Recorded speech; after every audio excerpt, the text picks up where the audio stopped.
At my graduation party, my parents hissed, "You're just a leech," and slipped poison in my drink. So I did what no one expected. Stick with me while I share my story. And if it touches you, don't forget to support our channel by hitting that subscribe button, dropping a like, and sharing it with the people you care about. My name is Ivy Lane, and I had just turned 22. I had worked my whole life to graduate top of my class, but my parents, Harold and Darlene, never seemed proud. My older brother, Tate, always got their praise while I was ignored, criticized, and treated like I owed them everything. The day of my graduation party, I thought it would finally be a moment of celebration. Instead, it became a nightmare. Everything started when my parents cornered me with forced smiles and whispered venom. "You'll never amount to anything," Darlene said, her eyes flashing with hatred. I smiled politely, pretending I didn't hear. Then I caught the subtle movement, the glass they handed me, the way their hands trembled slightly. Something was wrong. My heart sank as realization hit. They had laced my drink with poison. I couldn't believe it. My own parents, trying to end my life because I dared to succeed. I set the glass aside and quietly excused myself, my mind racing. Every childhood memory of neglect, every insult, every favor given to Tate while I got nothing, suddenly made sense. Their love had never been real. This was hate disguised as family. I left the party early, pretending I needed air, and called my only trusted friend, Miles, who had always sensed the darkness in my parents. He arrived quickly, helping me stay calm and focused. Together, we collected proof. The poisoned drink, their threats, and evidence of financial manipulation meant to keep me dependent. I realized I had a choice. I could either be their victim or rise above and make them regret underestimating. Over the next weeks, I focused on myself. I secured a high-paying job in another state, opened my own bank accounts, and slowly rebuilt my independence. I pretended to forgive them, keeping interactions polite, but I watched them carefully, learning their patterns, their weaknesses, and the way they let their arrogance blind them. Then came the moment I turned the tables. I revealed my achievements publicly, the promotion, the new apartment, the life they had refused to let me have while keeping me trapped under their control. My parents' shocked expressions were priceless. Tate's jealousy was visible, and for the first time, I felt powerful in their presence. Finally, I confronted them with the truth of their actions. I didn't shout or cry. I calmly showed the proof of their betrayal. They could no longer deny it. Humiliation and fear replaced their scorn. The people they counted on to witness my failure now saw their cruelty. I cut ties with them completely. I moved on, free from their toxic grip, and for the first time I felt peace. Betrayal had hurt me deeply, but it also forged strength and clarity. Revenge had not come from anger alone. It came from patience, strategy, and the unwavering refusal to be their victim. I survived, I thrived, and I finally lived on my own terms. Ivy barely managed to put the glass down without drawing attention. Her pulse pounded in her ears, but she forced herself to smile at the guests milling around her, laughing and chatting. No one could know what had almost happened. She adjusted her dress, took a slow breath, and walked toward her parents as if nothing had occurred. "Congratulations, Ivy," Harold said, his tone syrupy, as though nothing had happened. Darlene's eyes flicked to hers, sharp and calculating, but Ivy simply nodded and lifted her chin, pretending to soak in the praise she didn't feel. Inside, a storm raged. She had survived a moment that should never have happened at a celebration meant for her, and now she had to act as though it hadn't. Guests whispered around her, subtle glances exchanged over the rim of glasses. Ivy caught snippets of murmurs, the way some guests glanced toward her parents nervously, the stiff smiles, the forced laughter. Something about the tension made her skin crawl. She realized with growing clarity that others were noticing too.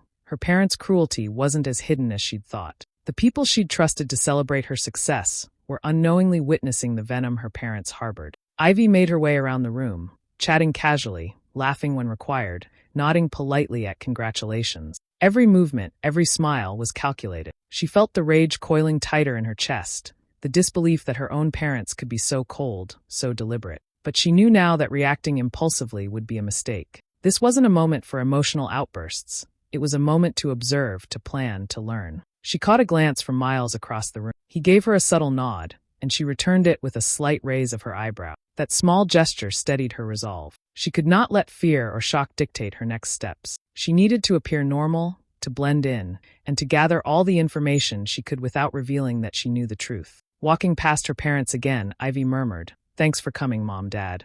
Her voice polite, controlled, betraying none of the fury roiling inside. Harold smiled, unaware of the calculation behind her words. Darlene's lips twitched, a fleeting sign of frustration, but Ivy kept her expression neutral. Every whispered comment from guests, every glance, every hesitation her parents made, Ivy filed away in her mind. This wasn't just about survival, it was about understanding the depth of their malice, the extent of their willingness to hurt her. She repeated her internal vow quietly, letting it echo through her thoughts.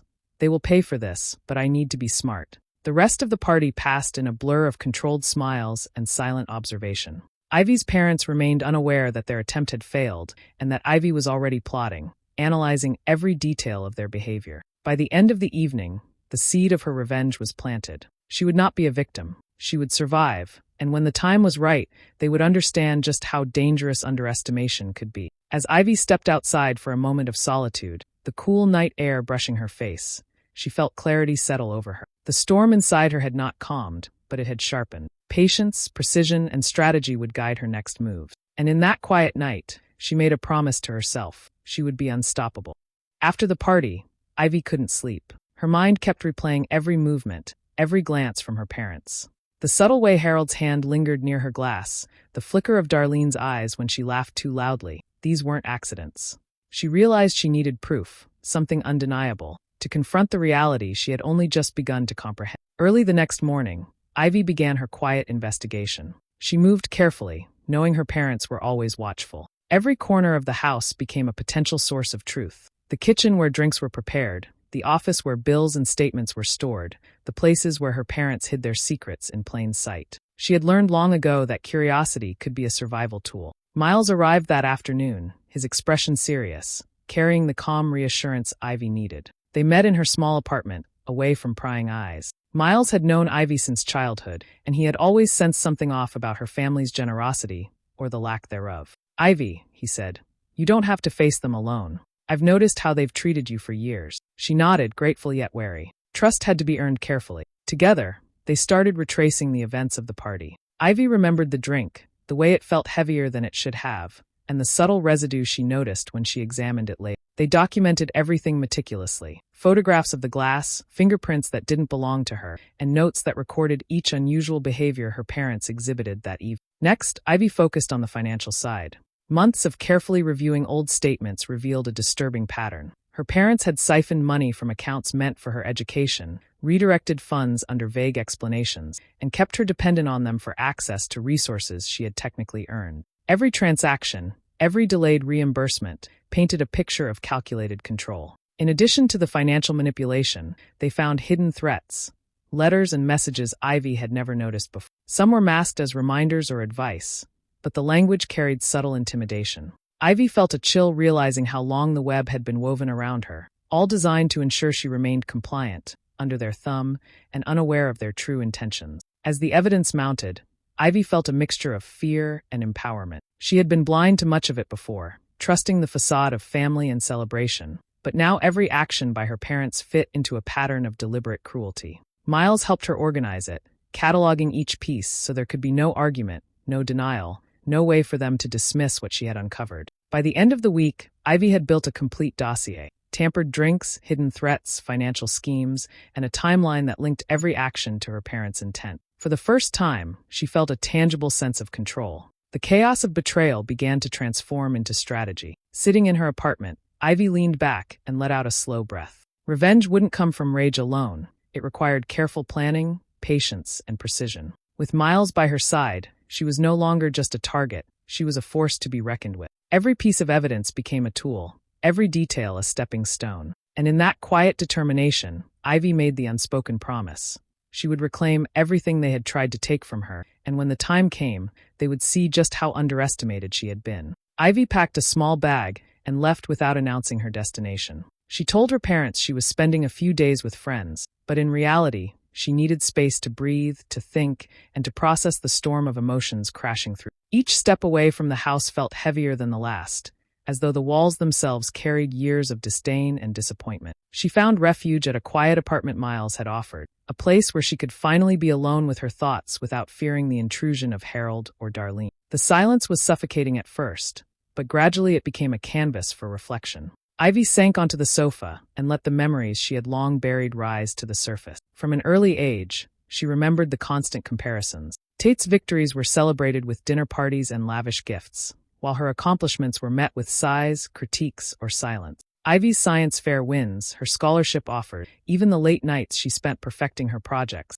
All of it had been brushed aside, overshadowed by her brother's every minor success. She realized that the betrayal at her graduation party was the culmination of a lifetime of subtle, corrosive cruelty. Tears came unbidden as she relived moments when she had tried to earn their approval. Birthday presents she had chosen carefully had been dismissed as worthless. College applications she had agonized over had been scrutinized for flaws only she could see, and praise from teachers had been met with thinly veiled jealousy from Darlene. Harold's sarcastic remarks about her future ambitions rang in her mind, as if each word had been a brick in the wall of resentment he had built between them. Anger began to rise alongside the grief. Ivy felt the sting of betrayal in its purest form, not just the poisoning attempt, but the years of emotional manipulation that had conditioned her to doubt herself, to feel undeserving of care or recognition. Each flashback was a reminder that her parents had never truly supported her. They had merely tolerated her existence until it could be exploited or compared unfavorably to Tate. But beneath the anger, clarity began to form. The pain sharpened her resolve instead of breaking her. Ivy realized that dwelling solely on hurt would only weaken her. She had to transform her anguish into purpose. The betrayal had given her the insight she needed to plan carefully. This was not a moment for rash action, but for strategy, patience, and precision. Miles checked in throughout the day, offering quiet support. His presence reminded Ivy that she wasn't alone, that loyalty and care existed outside the distorted world her parents had created. She began to sketch out mentally the path forward, how she would reclaim her autonomy, how she would reveal the truth, and how she would make sure those who had doubted her could never undermine her again. By nightfall, Ivy's grief had not vanished, but it had been tempered by determination. She could still feel the weight of all the years she had been undervalued, but instead of succumbing to despair, she allowed that weight to fortify her. Every insult, every slight, every bitter memory became a foundation for her revenge. Lying awake, Ivy whispered to herself, "They underestimated me my whole life. That ends now." In the darkness, she found her purpose, and for the first time, she believed in her own strength. Ivy knew that survival alone wasn't enough. She needed control. The first step was independence, a life her parents could no longer manipulate. She quietly opened a separate bank account, carefully transferring funds she had saved over the years. Every transaction was deliberate, leaving no trace for Harold or Darlene to question. It was the first taste of freedom she had ever truly felt. Within days, Ivy accepted a lucrative job offer in another state, far from the shadows of her parents' influence. The position was competitive, demanding, and well-paid, the kind of opportunity they had always dismissed as unattainable. Yet Ivy saw it for what it was, a means to reclaim herself, to build a life without their interference.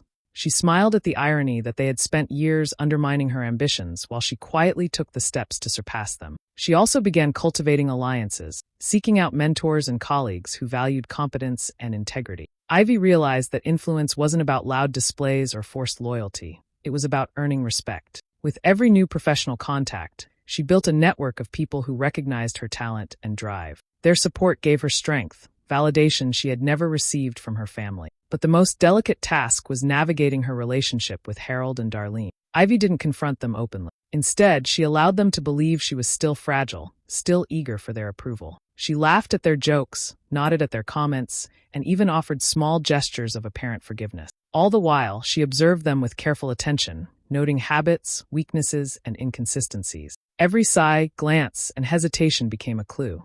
Tate, her brother, remained a tool in her strategic observation. She engaged him in light conversation, planting subtle questions that revealed his priorities, his insecurities, and his reliance on parental validation. Ivy wasn't simply retaliating. She was mapping the landscape, understanding where each person's power and vulnerability lay. In this quiet dance, Ivy learned patience. She realized that overt retaliation too early would only provoke defensiveness and risk exposure. Instead, she adopted a calm, measured demeanor, a controlled facade masking the storm within. Each carefully chosen action became part of a larger plan, a web she was weaving with precision and foresight. Even her daily routines were deliberate. Ivy documented her earnings, achievements, and professional milestones, storing them in a way that could be leveraged when the moment was right. Every success she quietly accumulated was a step toward independence, a subtle form of triumph that Harold and Darlene could not touch or dismiss. By the end of the month, Ivy's sense of self had grown stronger. She no longer felt like a pawn in her parents' game.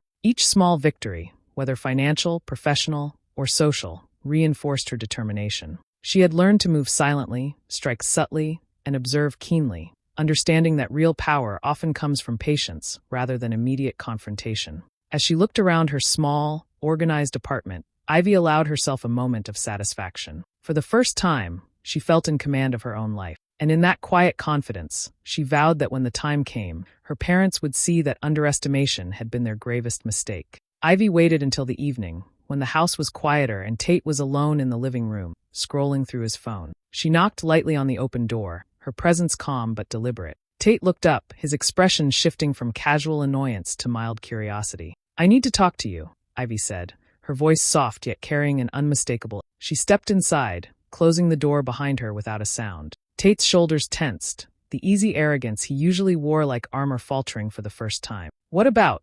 he asked, trying to keep the tone light, but Ivy noticed the subtle tremor in his hand. She leaned against the wall, relaxed, almost casual, and let her gaze hold his. There was no anger on her face, only clarity and quiet control, and that alone unsettled him. "I know everything," Ivy said plainly. "About the party, the drink, the way Mom and Dad set things up, and about you." Tate froze, the phone slipping slightly from his grip. Ivy could see the brief flash of panic cross his face. "Ivy, you're overreacting," he muttered, attempting a laugh that sounded hollow even to himself. "It wasn't like that." Her eyes narrowed. "Don't lie to me, Tate. I know you helped them, in little ways, in ways that seemed insignificant at the time, but they were part of the plan. You expected me to fail, to stay small, to never step out of the shadow they've cast over me." Tate swallowed, the casual mask slipping entirely. I didn't mean anything by it," he said, his voice wavering. "I was just. Ivy interrupted softly. "You were complicit. You allowed them to underestimate me. You thought I wouldn't notice. You thought I'd remain trapped by fear and dependence.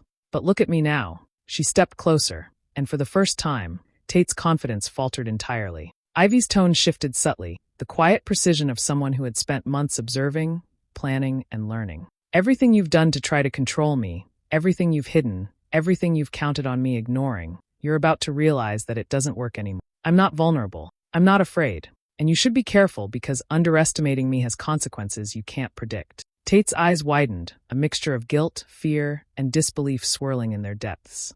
Ivy could see the weight of his own conscience pressing down on him. The first time he had to confront the reality that she had grown beyond his reach.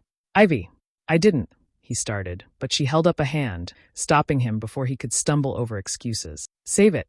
Words don't undo years of betrayal. I'm not here to argue. I'm here to make sure you understand something. Your role in this isn't something I've forgotten. And when the time comes, you'll see the cost of your choices." She turned and left the room, the quiet authority in her step leaving Tate staring after her, shaken. Ivy didn't glance back. She felt a strange mixture of sorrow and satisfaction. Family betrayal had always cut the deepest, but now she had turned the tide. The fear she planted in Tate was not cruel. It was the revelation of truth, the awareness that she had become stronger than he could ever anticipate. As she walked down the hallway, Ivy let the tension in her chest ease slightly. Confrontation had been necessary, not for revenge in itself, but to set the pieces in motion. Her journey was far from over, but with Tate unsettled and aware, the next steps would fall into place with clarity and precision. Ivy had learned that the sharpest revenge did not always come from confrontation. Sometimes it came from subtlety, from planting seeds of doubt and watching them take root. She began with quiet conversations at family gathering, dropping carefully worded comments that hinted at her parents' cruelty without directly naming them. During a small dinner with extended relatives, Ivy remarked, almost casually, "It's funny how people sometimes expect the worst from the people closest to them." Her tone was light, but there was a pointedness in her eyes that made several guests glance at Harold and Darlene. No one knew exactly what she meant, but Ivy could feel the shift in the air, the first stirrings of unease. At another gathering, she mentioned, with a hint of concern, "It's so easy to underestimate someone, isn't it? You never realize what they're capable of until it's too late." The words were ambiguous, but they carried a weight that made her parents exchange nervous glances. Ivy remained perfectly composed, sipping her tea and smiling politely, as if unaware of the tension she had created. She began cultivating subtle interactions with family friends and acquaintances who had previously looked up to her parents. In casual conversations, she would remark on minor incidents, things she had quietly documented, small acts of manipulation or favoritism that implied a pattern of malicious behavior. She never accused anyone directly, but each story she hinted at left enough doubt for others to start questioning Harold and Darlene's character. Ivy also left little trails for her brother Tate to notice. He watched, uncertain, as she engaged guests with ease, dropping comments that made him squirm. Every interaction Ivy orchestrated increased the paranoia within the household. She could see it in her parents' eyes. Sudden glances over shoulders, hesitations before speaking, the way their forced smiles began to falter under the scrutiny she had subtly generated. Even within professional circles, Ivy shared anecdotes with tactful phrasing, small hints about how she had navigated challenges at home, the pressures placed upon her, the favoritism she endured. Colleagues began to notice the disparity between her confident, intelligent demeanor and the subtle injustice she had experienced, further isolating Harold and Darlene socially. Ivy's movements were calculated. She never revealed the full extent of her knowledge. She did not accuse, she did not argue, and she did not raise her voice. Her revenge was quiet, a series of dominoes carefully lined up, each one falling in sequence without anyone suspecting the hand that had set them in motion. The psychological effect on her parents was immediate. Anxiety replaced arrogance. Where once they had felt untouchable, now they questioned themselves, their decisions, and how others might perceive them. Harold's dismissive tone faltered in conversation. Darlene's laughter grew tight and strained. Every glance Ivy gave reminded them that she was always aware, always in control, and never vulnerable again. Ivy reveled in the calm precision of her strategy. She didn't need shouting or confrontation. Fear born of doubt was far more potent. Every whisper, every question she seeded, weakened her parents' grip on their carefully constructed image. And as the weeks passed, she knew the real satisfaction of revenge lay not in anger, but in watching those who had once held power over her crumble quietly under the weight of their own actions. Ivy had spent months quietly building her life, and now the time had come to let the world see the results of her perseverance. She orchestrated an intimate gathering with a few close acquaintances, colleagues, and distant relatives, making sure her parents and Tate received the invitation. It wasn't framed as a confrontation, just a celebration of her own milestone, but Ivy knew the impact it would have. The evening began with casual chatter, Ivy moving among her guests with effortless grace. She shared stories of her recent promotion, the challenges she had overcome at work, and the financial independence she had achieved. Each accomplishment was presented naturally, without arrogance, yet with a quiet authority that left no doubt she had succeeded on her own terms. Her parents arrived later, Harold's jaw tight and Darlene's smile strained. Tate lingered behind them, shifting uneasily. Ivy greeted them politely, acknowledging their presence without any warmth. She noticed immediately the flicker of surprise, almost disbelief, as her parents observed her confidence. They had expected her to falter, to still carry the weight of their criticism, but instead, she radiated a composed strength that was impossible to ignore. As Ivy spoke about her career achievements, she subtly demonstrated her financial autonomy. She mentioned her new apartment, the investments she had made, and her ability to manage her own life without any dependence on family support. Her words were measured, factual, and self-assured, designed to make her parents realize that every attempt they had made to control her had failed. Tate, attempting to maintain a semblance of nonchalance, found himself caught off guard. He realized that Ivy had not only survived the obstacles they had all assumed would hold her back, but had soared far beyond their expectations. Every glance Ivy cast toward him was a silent reminder of his misjudgment, a reflection of how he had underestimated her resilience and intelligence. Ivy invited a few of her colleagues to speak about her contributions at work, the projects she had led, and the respect she had earned among peers and superiors. Her parents could no longer claim ignorance. The evidence of her accomplishments was displayed before them. The room buzzed with admiration for her achievements, and every nod of approval, every word of praise, landed like a subtle blow against their authority and arrogance. Even as Harold attempted a dismissive remark, Ivy responded with calm precision. Her tone was polite but firm, leaving no room for belittlement or argument. Darlene's forced laughter faltered as she realized that Ivy's life now existed entirely outside of their control. The power dynamic had shifted irreversibly. By the end of the evening, the contrast between Ivy's success and the expectations her family had held was undeniable. Her accomplishments were not only personal victories, but statements of independence, resilience, and unshakable self-worth. Every glance, every whispered acknowledgement of her triumphs, reinforced the reality that her parents' attempts to undermine her had been futile. As the guests applauded her, Ivy allowed herself a small, satisfied smile. The hisses of disdain from Harold and Darlene were powerless, mere echoes against the solid foundation of Ivy's confidence. She had claimed her life, her achievements, and her independence.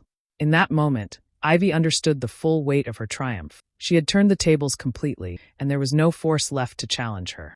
Ivy had learned that victory was sweetest when it was backed by undeniable proof. Over the past months, she had quietly dug deeper, sifting through hidden files, old accounts, and private documents that her parents thought she would never find. What she uncovered shocked her, not because it was unexpected, but because it revealed the full scope of their deceit. Harold and Darlene had meticulously manipulated the family finances, diverting funds that were rightfully hers into obscure accounts. They had sabotaged opportunities, delaying her career prospects with subtle interference and misinformation, creating obstacles that seemed coincidental to anyone but Ivy. The pattern was deliberate, precise, and designed to weaken her at every turn. With the evidence compiled, Ivy requested a private meeting. She chose the family home, the place that had been the scene of so much control and betrayal, knowing that facing them there would amplify the gravity of her revelations. When Harold and Darlene arrived, they expected a casual interaction, but Ivy's composed demeanor immediately unsettled them. "I want to show you something," Ivy began calmly, spreading folders and printed documents across the table. She didn't raise her voice, didn't insert anger or accusation. Her power came from clarity and control. "This details everything you've tried to hide from me: funds siphoned from my accounts, interference in my career, and the systematic attempts to keep me dependent and restrained." Her parents' expressions shifted as they scanned the documents. Harold's lips pressed into a thin line, Darlene's eyes widened, and for the first time, the carefully maintained facade of superiority faltered. Ivy watched, her composure unbroken, as the realization settled in. "You underestimated me," Ivy continued, her voice quiet but firm. "You thought that I wouldn't uncover your schemes, that I would remain trapped under your control. But every action, every manipulation is now documented. You can't deny it, you can't dismiss it, and you can't undo it." Tate hovered in the background, his face pale as he recognized the depth of their wrongdoing and the precision with which Ivy had exposed it. The humiliation of being confronted not in anger, but with unassailable evidence hit harder than any argument could have. Darlene opened her mouth, but Ivy held up a hand, stopping her mid-word. "No excuses, no explanations. You've seen the consequences of your actions, and now you must face them. I am not a child to manipulate. I am not a pawn in your games. I am the culmination of every effort you tried to suppress, and now I am beyond your reach." The room was silent except for the rustle of papers and the unspoken acknowledgement of defeat. Harold's hands trembled slightly as he adjusted his tie. Darlene's eyes darted nervously to the doorway, and Tate's usual arrogance had been replaced by an unfamiliar uncertainty. Ivy gathered the folders with slow precision, letting the weight of her victory settle. She did not gloat, did not revel in cruelty. Her satisfaction came from justice served with composure, from dismantling the illusion of control they had long maintained. As she turned to leave, Ivy spoke one final time, her voice calm and resolute. "You created the conditions for this moment. Every decision, every betrayal has led here. I am free, and you are powerless." For the first time, her parents truly understood the consequences of their actions. Humiliation, exposure, and the certainty that they could no longer manipulate her sat heavily in the room. Ivy walked away, composed, resolute, and triumphant, knowing that the weight of truth had finally balanced the years of deceit. Ivy sat in her sunlit apartment, a quiet sense of clarity surrounding her. The confrontation with her family had left a residue of exhaustion, but it also brought a weightless freedom she hadn't felt in years. For the first time, she considered the life ahead not in terms of survival, but in terms of choice. She drafted a letter, short, firm, and final, informing Harold, Darlene, and Tate that she was severing all contact. There were no accusations, no pleas for understanding, only a declaration of independence. Ivy knew that walking away was not an act of surrender, but a statement of strength. The toxic bonds of expectation, manipulation, and betrayal no longer held sway over her. Packing the few remaining items she had left at her family home was surprisingly easy. Each article, once imbued with memories of disappointment and comparison, now felt neutral, stripped of the power her parents had tried to maintain over her. Ivy carried nothing but what she truly valued: her own accomplishments, her dignity, and her future. She reflected on the path that had brought her here. Betrayal had once felt like a blade against her heart, leaving scars that throbbed with every slight and every calculated insult. Yet those same betrayals had revealed her own strength, forcing her to sharpen her instincts, cultivate patience, and navigate a world where she could rely only on herself. Pain had become a teacher, resilience its lesson. Miles had been her constant throughout the journey, offering support without intruding, helping her untangle the knots of family manipulation and fear. His presence reminded Ivy that loyalty could exist outside the toxic framework she had endured.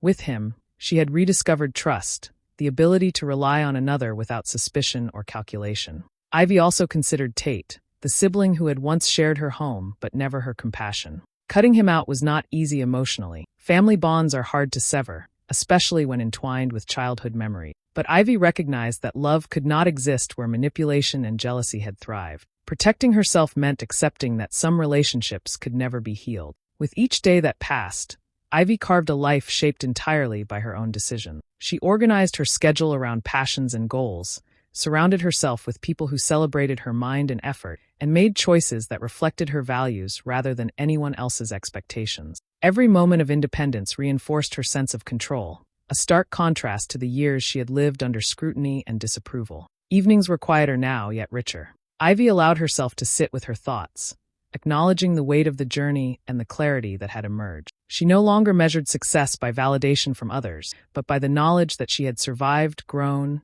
and outmaneuvered the forces that sought to diminish her. At night, Ivy sometimes revisited memories of her family, not with anger, but with understanding. Those experiences had forged the strength she now relied on. Revenge had not come from rash emotion, but from strategy, patience, and intelligence. She had preserved her integrity, claimed her independence, and demonstrated that power comes not from force, but from precision and self-respect. Finally, Ivy allowed herself a long, steady breath. Peace was no longer an abstract idea or a distant hope. It was tangible, earned, and permanent. She had cut the ties that held her back, embraced the life she had fought for, and claimed every piece of her freedom. In that quiet victory, Ivy understood. She had survived, she had triumphed, and she had finally become wholly her own.